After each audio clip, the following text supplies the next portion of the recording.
बिस्मिल्लाहिर्रहमानिर्रहीम। अस्सलामुअलैकुम। Dear students, कैसे हैं आप सब। वकार अरशद आपका बायोलॉजी टीचर। आइए आज के लेक्चर को डिस्कस करने के लिए मूव करते हैं व्हाइट बोर्ड की तरफ। Dear students, recall your memory. Previous lecture में हम डिस्कस कर रहे थे एक्सरसाइज के लॉन्ग क्वेश्चंस को। अंडरस्टैंडिंग कॉन्सेप्ट्स के नाम से एक्सरसाइज में लॉन्ग क्वेश्चंस दिए गए हैं।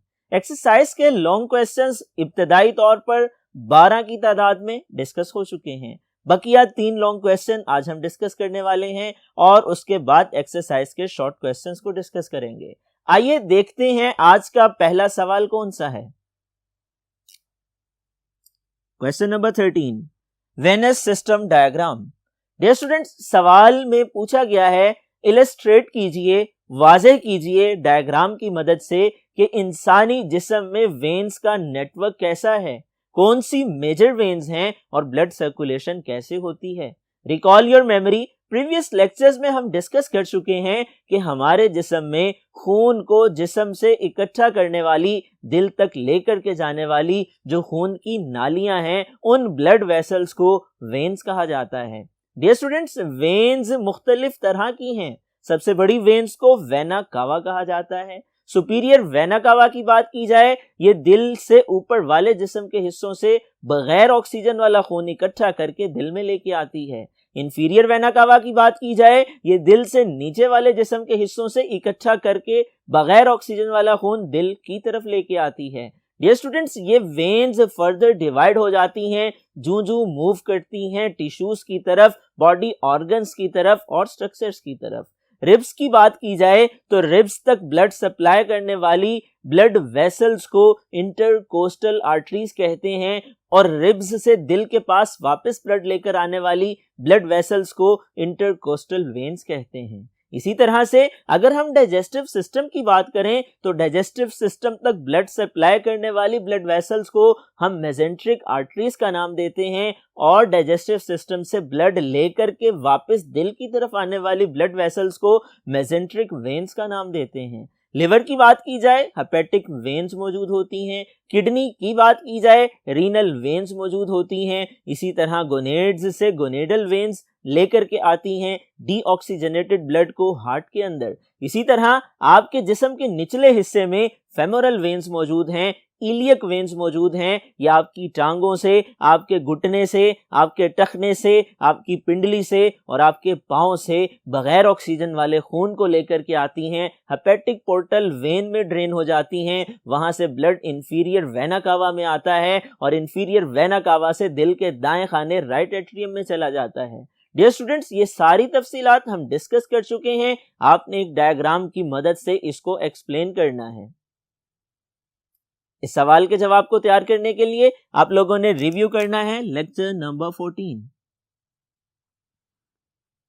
डियर स्टूडेंट्स, आइए देखते हैं नेक्स्ट क्वेश्चन। क्वेश्चन है 14, एथेरोस्क्लेरोसिस एंड आर्टेरियोस्क्लेरोसिस। ये दो बीमारियां हैं, खराबियां हैं, आर्टरीज से ताल्लुक रखती हैं। हम डिस्कस कर चुके हैं प्रीवियस लेक्चर्स में कि आर्टरीज में 2 तरह की खराबियां पाई जा सकती हैं। एक को एथेरोस्क्लेरोसिस कहा जाता है, एक को आर्टेरियोस्क्लेरोसिस का नाम दिया जाता है। एथेरोस्क्लेरोसिस की बात की जाए, इस बीमारी की वजह से आर्टरीज नैरो हो जाती हैं, तंग हो जाती हैं। वजह क्या होती है? फैटी मटेरियल्स इकट्ठे हो जाते हैं, हार्ड डिपॉजिट्स की शक्ल इख्तियार कर लेते हैं, इन्हें प्लेक कहा जाता है। ये एक ही जगह पे रहें, थ्रोम्बस कहलाते हैं। अगर डिसलोज हो जाएं और फ्रीली फ्लोट करना शुरू कर दें, एम्बोलस कहलाते हैं। इसी तरह आर्टेरियोस्क्लेरोसिस की बात की जाए, इस बीमारी से मुतासिरा शख्स में खून की नालियां यानी आर्टरीज की दीवारें सख्त हो जाती हैं। वजह क्या है? कैल्शियम के डिपॉजिट्स इकट्ठे हो जाते हैं। ये तमाम तफसीलात हम डिस्कस कर चुके लेक्चर नंबर 15 में। इस सवाल का जवाब तैयार करने के लिए आप लोगों ने रिव्यू करना है लेक्चर नंबर 15। आइए देखते हैं अगला सवाल। Question 14, myocardial infarction. Dear students, recall your memory. Previous lectures में चैप्टर के बिल्कुल इख्तिताम पे ये टॉपिक हम डिस्कस कर चुके हैं। इसका मतलब हार्ट अटैक होता है, दिल का दौरा पड़ना होता है। ये दो अल्फाज का मजमुआ है। मायोकार्डियल का लफ्ज कार्डियक से रिलेटेड है और कार्डियक की टर्म को हार्ट से मुतल्लिक इस्तेमाल किया जाता है। इन्फेक्शन की बात की जाए, इसका मतलब टिश्यू डेथ होता है। डियर स्टूडेंट्स, अगर हार्ट के टिश्यूज की डेथ शुरू हो जाए ऑक्सीजन की सप्लाई में डिस्टर्बेंस की वजह से, तो मायोकार्डियल इन्फेक्शन यानी हार्ट अटैक का मसला पैदा हो सकता है और ये एक जानलेवा अमल है। ये एक मेडिकल इमरजेंसी सिचुएशन है। इसकी वजह ओवर एज का होना भी है, इसकी वजह डायबिटीज भी बन सकती है, इसकी वजह ब्लड प्रेशर के इश्यूज भी हो सकते हैं, इसकी वजह ओबेसिटी भी हो सकती है। डियर स्टूडेंट्स, ये तमाम तफसीलात हम डिस्कस कर चुके लेक्चर नंबर 16 में। इस सवाल का जवाब तैयार करने के लिए आप लोगों ने रिव्यू करना है लेक्चर नंबर 16। आइए डिस्कस करते हैं शॉर्ट क्वेश्चंस को जो कि एक्सरसाइज में दिए गए हैं और उनके दुरुस्त जवाबात को समझने की कोशिश करते हैं। Dear students, next portion is short questions. Short questions की बात की जाए तो शॉर्ट क्वेश्चंस में सबसे पहला सवाल लेंटिसल का है। लेंटिसल्स लोकेशन बताइए, लेंटिसल की डेफिनेशन क्या है और लेंटिसल की लोकेशन के बारे में बताइए। डियर स्टूडेंट्स, लेंटिसल क्या होते हैं? हमें मालूम है वो पौधे जो सख्त लकड़ी वाला तना रखते हैं, जिनकी वुडी स्टेम होती है, उनकी बार्क पर जो कि इम्परवियस है, जहां से गैसेस और वाटर एक्सचेंज नहीं हो सकते हैं, खास वक्फों के बाद छोटे छोटे सुराख होते हैं जिन्हें लेंटिसल्स कहा जाता है। लेंटिसल्स की बात की जाए, इनका बुनियादी काम दरअसल गैसियस एक्सचेंज है और ट्रांसपायरेशन में मदद देना है। आपसे सवाल पूछा गया है लेंटिसल की डेफिनेशन बताइए, लेंटिसल से क्या मुराद है और ये कहां पाए जाते हैं? इसका जवाब आप यूं लिख सकते हैं, certain pores in the bark of woody stem, खास सुराख होते हैं लकड़ी के तने रखने वाले दरख्तों की छाल में, डेट हेल्प्स गैसियस एक्सचेंज, जो कि गैसों के तबादले में मदद देते हैं, एंड ट्रांसपायरेशन, और ट्रांसपायरेशन के अमल में मददगार हैं। डियर स्टूडेंट्स, आइए डिस्कस करते हैं next question. Question number 2, role of potassium ions in opening of stomata. Stomata के खुलने में पोटेशियम आयन का किरदार क्या है? Dear students, recall your memory, previous lectures में हम डिस्कस कर चुके हैं। दरअसल दिन के वक्त में जब फोटोसिंथेसिस होती है, ग्लूकोज बनती है, ग्लूकोज गार्ड सेल्स में ज्यादा हो जाती है, सॉल्वेंट यानी वाटर कम हो जाता है, बाहर से पोटेशियम आयन मूव करते हैं, गार्ड सेल्स के अंदर आते हैं, उनके साथ वाटर मूव करता है, गार्ड सेल में आ जाता है, जिसके नतीजे में टर्गर प्रेशर पैदा होता है, टर्जिड कंडीशन डेवलप होती है, गार्ड सेल टर्जिड होने की बुनियाद पर स्टोमेटा ओपन हो जाते हैं। डियर स्टूडेंट्स, ये तमाम तफसीलात हम डिस्कस कर चुके लेक्चर नंबर 2 में। इस सवाल का जवाब तैयार करने के लिए आप लोगों ने रिव्यू करना है लेक्चर नंबर 2। आइए देखते हैं नेक्स्ट क्वेश्चन को। Question number 3, coherent tension theory.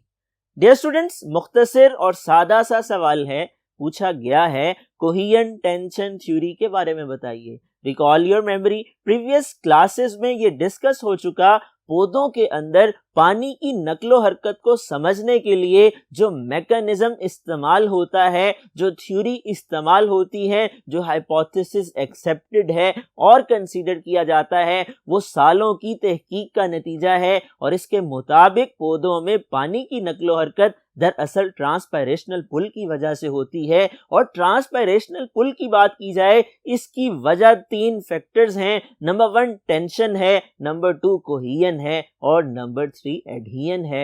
ये हम डिस्कस कर चुके हैं लेक्चर नंबर 4 में। इसकी डेफिनेशन में आप लिख सकते हैं, according to coherent tension theory the major force responsible for water movement in plants is transpirational pull. इस सवाल का जवाब तैयार करने के लिए आप लोगों ने रिव्यू करना है लेक्चर नंबर 4। आइए देखते हैं नेक्स्ट क्वेश्चन।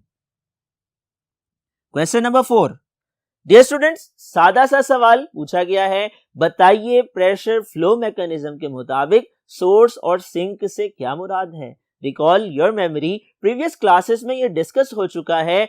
हमें मालूम है पौधों के अंदर वो ऑर्गन्स जो कि एक्सपोर्टिंग ऑर्गन हैं, जो मैच्योर रूट भी हो सकती है या कोई लीफ भी हो सकता है, जहां से खुराक तैयार होने के बाद ट्रांसपोर्ट की जाती है, उन ऑर्गन्स को सोर्सेस कहा जाता है। और वो ऑर्गन जहां एक्टिव मेटाबॉलिज्म होता है, जहां फूड की स्टोरेज होती है, उन्हें सिंक कहा जाता है। ये तफसीलात हम डिस्कस कर चुके लेक्चर नंबर 5 में। इन दोनों डेफिनेशन को आप लोगों ने कैसे लिखना है, इसकी तैयारी के लिए आप लोग रिव्यू करेंगे लेक्चर नंबर 5। आइए डिस्कस करते हैं नेक्स्ट क्वेश्चंस को और उनके आंसर्स को। Dear students, next question is question number 5. Main types of WBCs. Dear students, हमें मालूम है प्रीवियस लेक्चर्स में डिस्कस हो चुका है, हमारे ब्लड में 55% प्लाज्मा पाया जाता है, 45% cell and cell like bodies पाई जाती हैं। सेल लाइक बॉडीज या सेल्स की बात की जाए, ब्लड में 3 तरह के सेल्स होते हैं, जिन्हें व्हाइट ब्लड सेल कहा जाता है, रेड ब्लड सेल कहा जाता है, प्लेटलेट्स का नाम दिया जाता है। रेड ब्लड सेल का दूसरा नाम एरिथ्रोसाइट है, व्हाइट ब्लड सेल का दूसरा नाम ल्यूकोसाइट है और प्लेटलेट्स का दूसरा नाम थ्रोम्बोसाइट है। सवाल में व्हाइट ब्लड सेल से मुतल्लिक पूछा गया है। हम डिस्कस कर चुके हैं व्हाइट ब्लड सेल या ल्यूकोसाइट 2 तरह के होते हैं, जिन्हें हम ग्रेन्युलोसाइट का नाम देते हैं और एक ग्रेन्युलोसाइट का नाम देते हैं। ग्रेन्युलोसाइट्स की बात की जाए, इनका साइटोप्लाज्म ग्रेन्यूल लाइक होता है, क्रिस्टल लाइक क्लियर नहीं होता, बिल्कुल क्लियर नहीं होता, बल्कि दानेदार होता है। अगर हम एक ग्रेन्युलोसाइट की बात करें तो इनका साइटोप्लाज्म ग्रेन्यूल लाइक नहीं होता, दानेदार नहीं होता, बल्कि क्लियर साइटोप्लाज्म होता है। आप मेंशन कर सकते हैं इनकी फर्दर टाइप्स को, जो कि हम डिस्कस कर चुके हैं। बेसोफिल है, ईओस्नोफिल है, न्यूट्रोफिल है, बी एंड टी लिम्फोसाइट है और मोनोसाइट। ये मुख्तलिफ मिसालें हैं ग्रेन्युलोसाइट्स की और एक ग्रेन्युलोसाइट की। ये सवाल अगर शॉर्ट क्वेश्चन में पूछ लिया जाए, इसका जवाब आप यूं लिख सकते हैं, granulocytes have granular cytoplasm, agranulocytes have clear cytoplasm. और इसमें आप मेंशन कर सकते हैं इनकी फर्दर एग्जांपल्स को। आइए डिस्कस करते हैं next question. Question number 6, how pus is formed. Dear students, interesting question है। आपको ये सवाल दरअसल चैप्टर में मौजूद एक बॉक्स में से दिया गया है।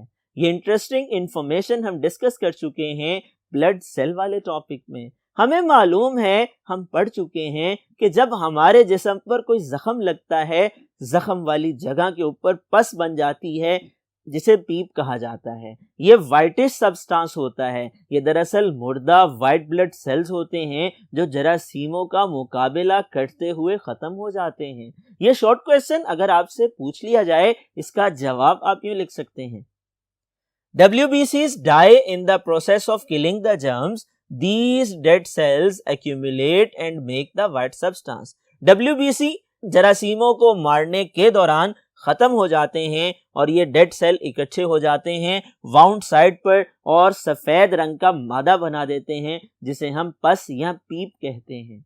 डियर स्टूडेंट्स, आइए देखते हैं next question. Question number 7, role of pericardial fluid.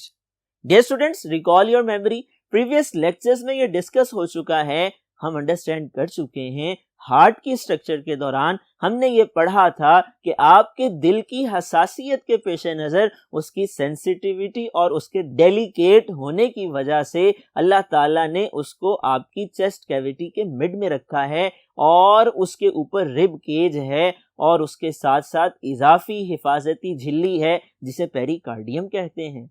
Pericardium और दिल की दीवारों के दरमियान में, दिल के चैम्बर्स के दरमियान में एक लिक्विड होता है जिसे पेरिकार्डियल फ्लूइड का नाम दिया जाता है। सवाल पूछा गया है, उसका किरदार बताइए। डियर स्टूडेंट्स, उसका किरदार ये है कि ये फ्रिक्शन से बचाता है। हमारा दिल जो कि डबल पंप का काम करता है, एक मस्कुलर ऑर्गन है, मुसलसल सुकड़ता और फैलता है। उस दौरान में रगड़ से बचाने के लिए, रप्चर से बचाने के लिए, मैकेनिकल इंजरी के डैमेज से बचाने के लिए अल्लाह ताला ने ये लिक्विड रखा है जो फ्रिक्शन को कम से कम करता है। इसका जवाब आप यूं लिख सकते हैं, It reduce friction between pericardium and heart during heart contraction. इसका काम फ्रिक्शन को कम करना है पेरिकार्डियम और हार्ट के दरमियान जब दिल कॉन्ट्रैक्ट करता है, सिकुड़ता है। डियर स्टूडेंट्स, आइए डिस्कस करते हैं आज के लेक्चर के आखिरी सवाल को। Question number 8, systole and diastole. Dear students, recall your memory. Previous classes में ये डिस्कस हो चुका है। हमें मालूम है कार्डियक साइकिल के बारे में जब हमने डिस्कस किया था, इसका मतलब ये होता है कि जब एट्रिया कॉन्ट्रैक्ट करते हैं, वेंट्रिकल कॉन्ट्रैक्ट करते हैं, उन्हें सिस्टोल कहा जाता है। जब एट्रिया और वेंट्रिकल रिलैक्स करते हैं, इस टाइम पीरियड को डायस्टोल कहा जाता है। हमारा दिल मुसलसल सिकुड़ता और फैलता रहता है, इसको कार्डियक साइकिल कहा जाता है। एक मुकम्मल कार्डियक साइकिल को एक हार्ट बीट कहा जाता है और इस दौरान में एक दफा कॉन्ट्रैक्ट होने का अमल सिस्टोल कहलाता है, रिलैक्स होने का अमल डायस्टोल कहलाता है। कार्डियक डायस्टोल की बात की जाए, ये वो टाइम पीरियड है when atria and ventricle relax and blood filled in them. इसी तरह से सिस्टोल की बात की जाए तो जब एट्रिया कॉन्ट्रैक्ट करते हैं, they pump blood into ventricle, this time period is called atrial systole. और जब वेंट्रिकल कॉन्ट्रैक्ट करते हैं, they pump blood in pulmonary trunk and aorta and this time period is called ventricular systole. Dear students, इसका जवाब तैयार करने के लिए आप लोगों ने रिव्यू करना है लेक्चर 11 को।